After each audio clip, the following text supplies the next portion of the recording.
సాంకేతిక కారణాల వల్ల రుణమాఫీ జరగలేదు వాళ్ళకి 100% మేము రుణమాఫీ 2 లక్షల రూపాయల వరకు చేస్తాము అని చెప్పి మరోమారు మేము హామీ ఇస్తున్నాం.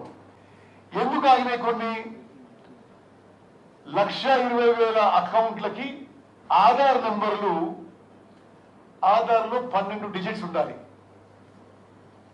కొన్ని 11 కొన్ని 13 డిజిట్స్ ఉండగా అవి సవరించుకోవడానికి మేము ఒక ప్రక్రియ మొదలుపెట్టినాం. Aadhaar numbers were not correct. ప్రతి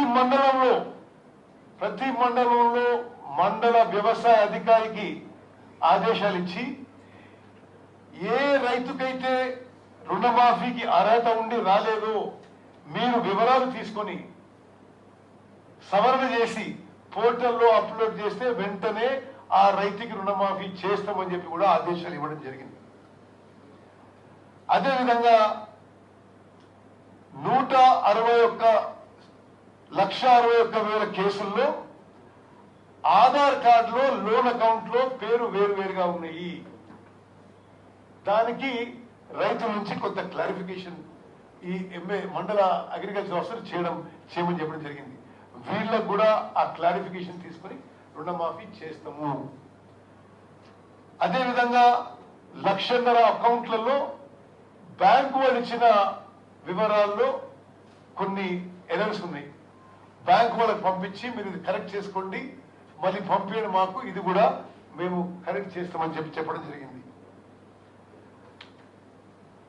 4,83,000 మందికి రేషన్ కార్డ్ లేని వాళ్ళకి మండల అగ్రికల్చర్ ఆఫీసర్ వాళ్ళ ఇండ్లకు విజిట్ చేసి నిర్ధారించుకొని వాళ్ళకు కూడా వెంటనే రైతు రుణమాఫీ చేయబోతున్నాము.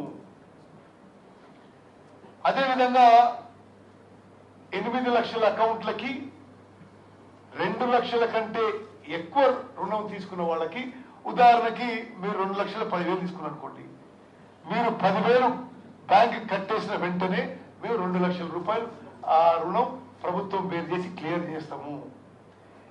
మీకు వివిధ ఉదాహరణలు ఎందుకు ఇచ్చినంటే, ఎటువంటి సాంకేతిక లోపాలున్నా ఈ ప్రభుత్వం అన్ని రైతు కుటుంబాలకి, ప్రతి కుటుంబానికి 2 లక్షల చొప్పున రుణమాఫీ చేయడానికి కట్టుబడి ఉన్నాం. ఈ ఎక్సర్సైజ్ కొనసాగుతుంది.